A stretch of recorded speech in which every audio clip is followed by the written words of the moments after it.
қазір TikTok әлемде не бар?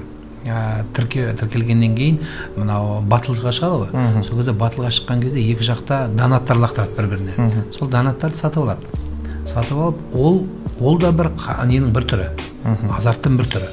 Білесіздер ме?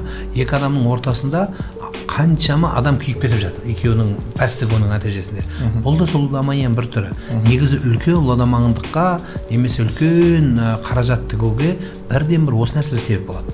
Сондықтан бұның түбінде жаңа кешенді жұмыс болу керек. Ол біздің жастар спортқа баулыған болу керек. Ол жастарымыз оқу білімнен талы болу керек.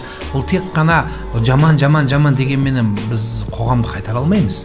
Оған кәдімгі кешенді бүкіл ел болып, халық болып, және ең маңызды нәрсе жаңағы халықты спортқа баулып, одан кейін еңбек құмарлыққа, отансүйгіштікке, руханияттыққа, ұлттық тәрбиеге, құндылық, осының бәрі үйлесіп бір арнаға тоғысқан кезде, сонда ғана бұл ойындарға тоқтау болады.